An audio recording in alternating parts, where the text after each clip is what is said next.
नमस्कार, स्वागत है खास कार्यक्रम बयानवीर में, जहां आपको दिखाएंगे वो नेताओं के बयान जिनसे सियासी गलियारों में मचता है तहलका, उठता है भूचाल। आज बयानवीर में आपको एक कहानी सुनाएंगे जो हमने नहीं बल्कि कांग्रेस प्रवक्ता सुप्रिया श्रीनेत ने सुनाई है अपने एक्स पोस्ट पर। और कहानी है दिल्ली की। सुप्रिया कहती हैं कि आज आपको एक कहानी सुनाती हूँ। दिल्ली के एक महंगे और नामी प्राइवेट स्कूल में दो बच्चों का एडमिशन हुआ। एक बच्चे का नाम पार्थ और दूसरे का नाम अंकित है। पार्थ के पिता आईएएस ऑफिसर और मां मल्टीनेशनल कंपनी की मैनेजर है, जबकि अंकित हरदोई के पासी परिवार है, जिसके पिता संविदा पर सफाई कर्मचारी और मां दूसरों के घर में चौका बर्तन करती है। अब आप कहेंगे भला कौन सा स्कूल है जहां आईएएस का बेटा और सफाई कर्मचारी का बेटा एक साथ पढ़ता है। अब आप पूरी कहानी खुद सुप्रिया श्रीनेत की जुबानी सुन लीजिए। आज आपको एक कहानी सुनाती हूँ। दिल्ली के एक महंगे और नामी गिरामी प्राइवेट स्कूल में दो बच्चों का एडमिशन हुआ। एक बच्चे का नाम पार्थ और दूसरे का नाम अंकित था। पार्थ के फादर आईएएस अधिकारी थे, यूपी काडर के थे, और मां मल्टीनेशनल कंपनी में एक बड़े मैनेजरियल पद पर थी। जबकि अंकित यूपी हरदोई के पासी परिवार से है। उसके पिता संविदा पर सफाई कर्मचारी और मां दूसरों के घरों में चौका बर्तन करती थी। अब आप कहेंगे भला ऐसा कौन सा स्कूल है जहां पर आईएएस का बेटा और सफाई कर्मचारी का बेटा एक साथ पढ़ता है। यह संभव हुआ कांग्रेस सरकार के एक कानून से, जिसका नाम है राइट टू एजुकेशन। 2009 में यह आया था और इसके तहत हर क्लास में 25% सीट गरीब बच्चों के लिए रिजर्व करनी पड़ती। उसी के तहत अंकित का वहां पर एडमिशन हुआ था। खैर, दाखिले के कुछ ही दिनों बाद पार्थ और अंकित अच्छे दोस्त बन गए। वैसे भी बच्चे कहाँ भेदभाव करते हैं, साथ में पढ़ाई करते, साथ में स्कूल में खेलते। जब तक स्कूल में रहते दोनों साथ साथ रहते थे। टीचर उनको राम और श्याम कहने लगी थी। पर स्कूल के बाद इन दोनों की दुनिया थोड़ी अलग थी, एक्चुअली बहुत अलग थी। छुट्टी से पहले पार्थ को लेने स्कूल गेट पर उसका जो घर में हेल्प करते थे वो और ड्राइवर घंटों खड़े रहते थे। जैसे ही पार्थ गेट पर कदम रखता, वो लोग दौड़ कर आते, उसका बैग लेकर जाते और फिर वो गाड़ी में बैठ के फर्राटे से अपने घर चला जाता था। वहां पहुंचते ही दादी, वो बहुत लाड़ करती थी उससे, उसका स्वागत करती थी, उसको कभी कभी मिल्क शेक या कभी कभी चॉकलेट देती थी। बड़े लाड़ प्यार से उसके जूते मोजे उतारे जाते थे, उसका हाथ पैर धुलवाया जाता था। फिर उसे खाने में कई तरह के फल दिए जाते थे। कुछ तो ऐसे फल थे जो दिल्ली के सिर्फ बड़े महंगे महंगे मार्केट में ही हमने देखे हैं, अदरवाइज कहीं मिलते नहीं हैं। खैर, इसके बाद पार्थ की माँ उसको उसके कमरे में सुला देती थी। कुछ देर वो वहाँ पे आराम करता था, फिर आवाज़ लगाई जाती थी। उसका म्यूज़िक टीचर के आने का टाइम हो जाता था, वो जैज़ सीख रहा था। इसके अलावा वो जूडो इंस्ट्रक्टर आता था उसको सिखाने, स्पेनिश लैंग्वेज के ट्यूटर भी आते थे। काफ़ी सारी चीज़ों का शौक था और माँ बाप वो शौक पूरा कर रहे थे। खैर, पार्थ के नाश्ते का, खाने का, फिल्म देखने का, खेलने का, सोने का, हर चीज़ का टाइम तय था, जैसा आजकल हो रहा है।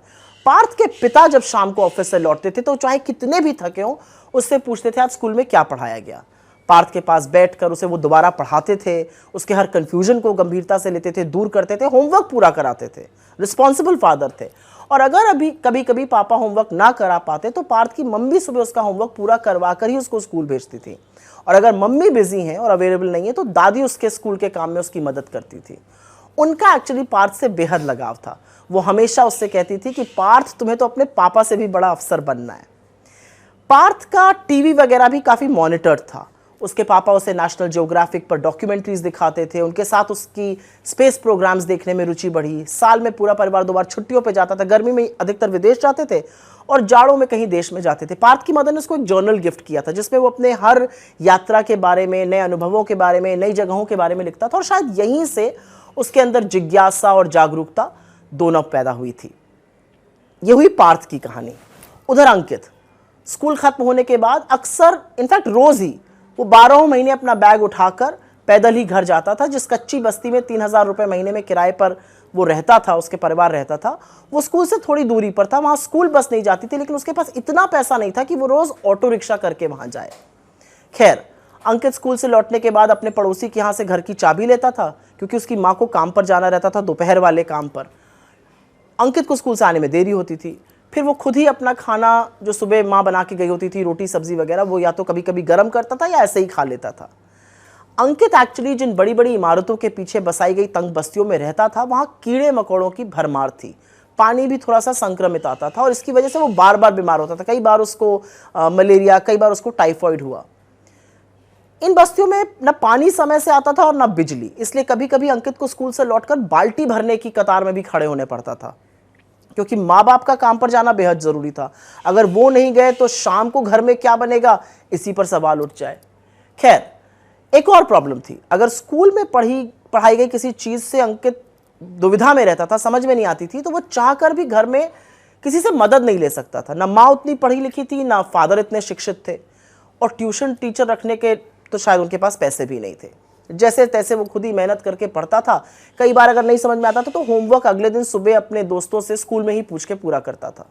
अंकित के एक बूढ़े दादा दादी थे, उसको प्यार बहुत करते थे, लेकिन वो गांव में रहते थे। उसके पिता जो भी कमाकर भेजते थे उसी से उन लोगों की गुजर बसर होती थी, दवाई और खर्चा चलता था। और कहीं पर आर्थिक तंगी की वजह से घर में एक तनावपूर्ण माहौल रहता था। कभी कभी दिक्कतों से जूझते हुए 24 घंटे काम करते हुए माता पिता का झगड़ा भी होता था घर पे, और इससे अंकित कभी कभी दुखी और परेशान होता था। खैर, मेहनत करता था वो।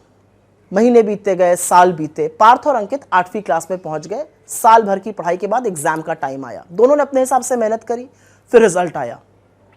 पार्थ ने हमेशा की तरह टॉप किया, मगर अंकित टॉप 10 में जगह नहीं बना पाया। आपके मन में भी वही सवाल आ रहा है कि पार्थ और अंकित एक ही स्कूल में पढ़े, एक साथ पढ़े, एक ही टीचर ने पढ़ाया, फिर रिजल्ट में अंतर क्यों है? क्योंकि ये मेरिट भर की बात नहीं है। असल में पार्थ और अंकित की दुनिया बिल्कुल जुदा है, बिल्कुल अलग है। सिर्फ एक स्कूल में होना लेवल प्लेइंग फील्ड की गारंटी नहीं है, ये उसकी शुरुआत है। जमीन आसमान का अंतर था उनके परिवेश में, और हमें यह समझना होगा कि एक जैसा अवसर देने की बात तभी सच होगी जब समान शिक्षा ही नहीं, एक जैसा वातावरण, एक जैसी सुविधाएं, एक जैसी सोचने, समझने, सीखने और जीने का हक मिलेगा। हमें पार्थ और अंकित के बीच की जो असमानता की खाई है उसको पाटना होगा, और फिर देखिएगा कि अंकित की आने वाली पीढ़ी पार्थ जैसा जीवन, इनफैक्ट उससे भी बेहतर जीवन कैसे जीकर दिखाती है।